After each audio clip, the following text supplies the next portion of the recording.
Então vamos lá? Bom, os últimos dias têm sido aí extremamente agitados, né, para todo o mercado de Bitcoin aqui. Agora a gente chega aqui com uma queda em reais, já no ano acumulada, do dia 17 de novembro de 2021 a 17 de novembro de 2022, ou seja, nos últimos 12 meses, a gente está com uma queda aí de 73,18% do preço do Bitcoin, né? Ele saiu de uma máxima ali de R$ 333.995 para R$ 89.567 aí. Se a gente vem aqui para a cotação do preço em dólar, a gente observa o Bitcoin saindo ali, né, dos $47.733 para agora $16.574, com a queda aí de 65%. Com isso, muita gente me perguntou, né, Raul, isso aqui pode acabar sendo o fim do Bitcoin? Porque eu vi que a corretora, a terceira maior corretora do mundo de Bitcoin, acabou quebrando nesse período aqui, a FTX. O que está acontecendo? O que está rolando? Ainda faz sentido comprar Bitcoin? Faz sentido eu vender os meus enquanto é tempo? A gente vai conversar um pouquinho sobre isso. Antes de mais nada, quem é o Sardinha Raiz? Já deixa aquele like na confiança, porque você sabe que o vídeo vai ser bom, sabe que o vídeo vai ser explicativo e tal. Se você não é ainda o Sardinha Raiz, o que eu vou te pedir é o contrário. Segura sua mãozinha, considera deixar o like ou se inscrever se o vídeo te agregar algum conhecimento que você não tinha.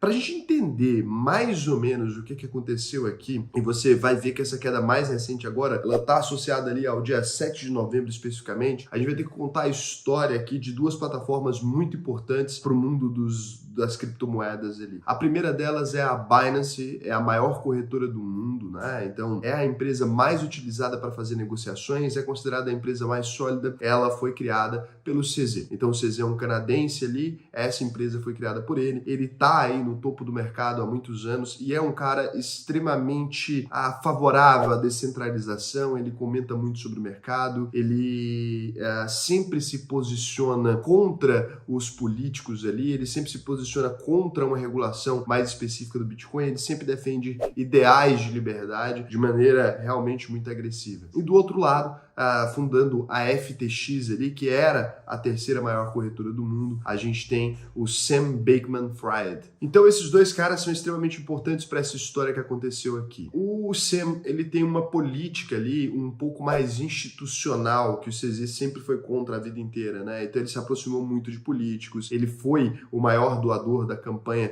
dos democratas agora durante o período eleitoral, então ele tem toda uma relação ali, ele faz muito lobby mesmo em relação ao Bitcoin, e por vezes ele defendeu coisas que o CZ ali, que é o fundador da Binance, não acreditava tanto. Em 2019, isso aqui também é muito importante para essa história que a gente vai contar e pelo que o Bitcoin tá caindo, acredite. Em 2019 aconteceu do CZ ajudar o Sam ali, o Sam Bankman-Fried, né, a fazer a FTX ficar de pé. A FTX não estava bem ali e tal, ele investiu, né, então ele colocou ali e resgatou, de certa forma, a FTX ali. A Binance deu uma resgatada na FTX lá atrás ali e fez um investimento naquela empresa para que ela crescesse e se tornasse aí uma das maiores competidoras do mercado. Com o passar do tempo, eles foram tendo maiores problemas na hora de tocar o negócio, muito por conta dessa diferença, talvez ideológica entre os dois, se pode chamar assim. Eles começam ali a tocar a empresa e começam a ter problema. Em 2021, então, eles decidem, né, o Sam e o CZ decidem se separar e a FTX compra de volta do CZ ali, né, a parte da Binance que o CZ tinha dentro da FTX. Boa parte do valor na época foi pago em um token. O que é um token? Você já sabe, já te expliquei aqui algumas vezes, mas só recapitulando, né? Esse token em si, ele não serve para absolutamente nada. Ele era uma moeda ali, de certa forma, que dava alguns benefícios, dava algum tipo de desconto na FTX. Então ele era um token ali emitido pela própria FTX, controlado pela FTX, onde ela controlava o supply, ou seja, a oferta, ela controlava a maior parte desses tokens, e esse token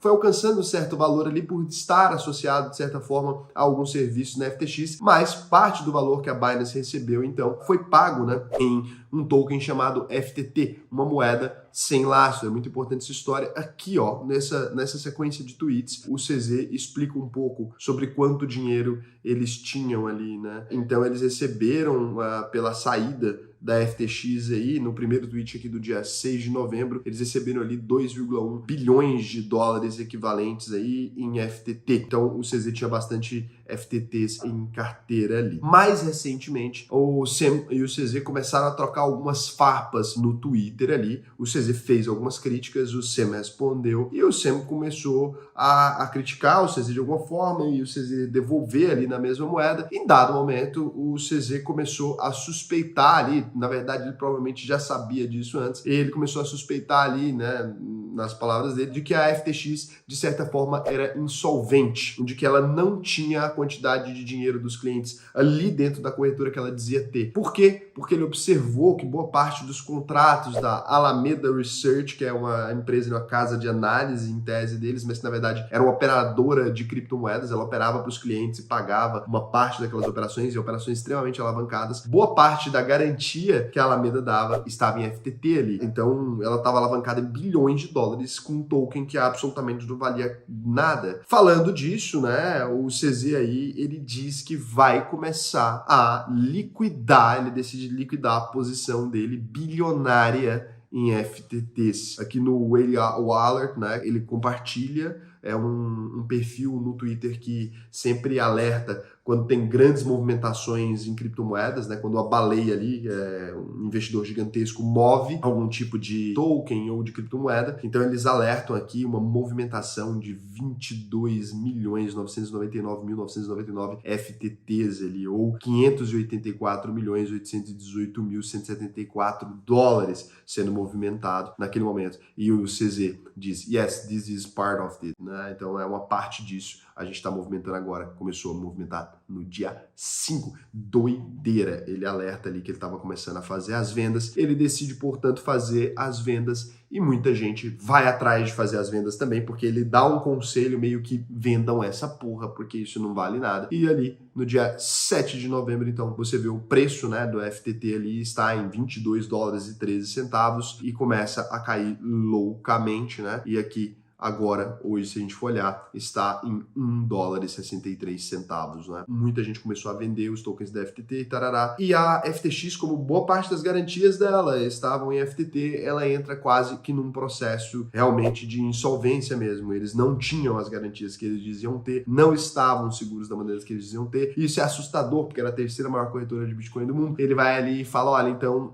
eu tô negociando, talvez eu compre vocês para tentar salvar a FTX ali. Então ele começa a tentar comprar a terceira maior colocada. Algum tempo depois ele volta e diz, olha, não dá para comprar, os números, não tem como salvar isso, os números realmente são péssimos e tal. A FTX entra com um pedido de falência nos Estados Unidos, né? O Sam abre um pedido de falência. No meio de tudo isso, teve uma história dele viajando para a Argentina num jato, né? As pessoas estavam acompanhando o jato dele ali. Ele meio que foge para a Argentina ali. As pessoas acreditam que para não ser responsabilizado por aquilo, para não ter que responder pelas coisas que a FTX fez. Então, em resumo, história de filme mesmo. Daria um belíssimo filme, né? Se algum grande diretor de cinema entendesse dessa zona toda. E aí, com isso, a FTX, de fato, tá até fora do ar. A FTX quebrou, podemos dizer assim. Ninguém mais consegue resgatar dinheiro que estava na FTX. Ele entrou em insolvência. E aqui acende duas questões pra gente, antes da gente falar da situação do Bitcoin de modo geral. Fica claro entender, né? A terceira maior corretora do mundo, é óbvio que essas pessoas começaram a buscar por liquidez nas corretoras, derrubando o preço do Bitcoin. A pessoa vê a manchete, não entende exatamente o que aconteceu, pensa que isso tem relação direta com o Bitcoin, começa a vender os próprios Bitcoins, pronto, o preço do Bitcoin começa a cair. Grandes investidores precisando de liquidez também. A FTX era responsável por boa parte das transações do mercado, todo mundo precisando de liquidez, boa parte das pessoas devem ter perdido dinheiro, muitos fundos perderam dinheiro, aquela situação toda, então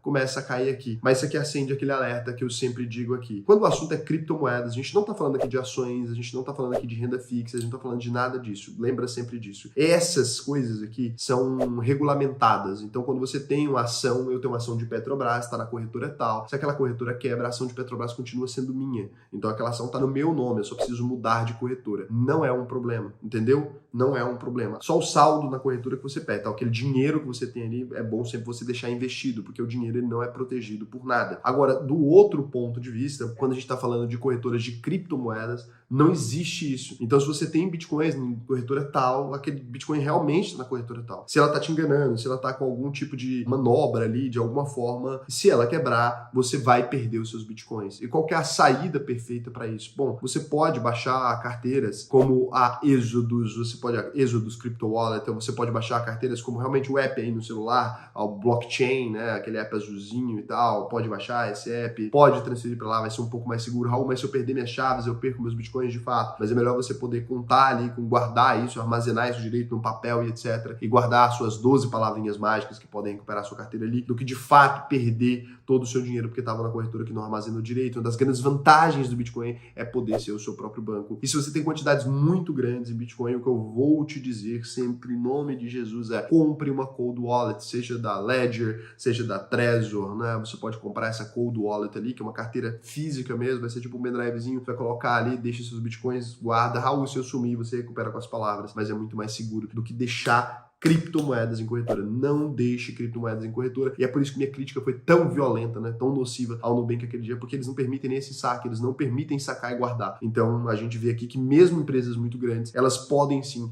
encontrar insolvência quando brincam de criptomoeda. Pode dar um problema sério. Ninguém falava que a FTX era insolvente, né? Apesar de que todos os olhares agora estão para Binance, se ela tivesse qualquer problema de liquidez, agora a gente teria visto a merda jogar no ventilador, mas ainda assim eu não confio. Se você tem que usar uma corretora para comprar, compra ali. Ah, posso deixar alguns dias em uma coisinha, cara, o mais breve possível, transfira, tá? Muitas vezes eu estou em viagem, igual agora, eu quero investir em Bitcoin até, e vejo isso aqui, eu já fico meio pé atrás, né? Porque eu gostaria de fazer esse investimento por agora, mas não vou conseguir sacar na hora, porque eu estou viajando e tal, então eu fico meio cabreiro, às vezes, até de fazer uma curta jornada, assim, pô, perder ali uma grana, 50, 100 mil, é complicado, né, gente? Então, não é um cenário ideal. Então, prestem atenção nisso, se resguardem para que não tenham problemas. Agora, quanto ao Bitcoin em si, não aconteceu absolutamente nada com o sistema do Bitcoin, nada foi alterado, o Bitcoin continua funcionando da mesma forma. É óbvio que as pessoas, quando veem uma corretora associada a Bitcoin, etc., quebrar, a gente não tem um nível de consciência muito grande aqui nos compradores, nos negociadores de Bitcoin ainda. Então, muita gente ficou assustada. Eu conheço gente aqui do canal mesmo, foi lá, me mandou uma mensagem, falou: olha, vendi tudo, não sei o que está acontecendo. Então, eu falo: cara, não está acontecendo nada. Então, a grande questão é que você entendeu a história, não está relacionada ao Bitcoin em si, só que as pessoas, na busca por liquidez e numa manchete negativa, que a terceira maior corretora quebrou, é óbvio, elas acabam procurando ali por saídas, né? E a gente acabou vendo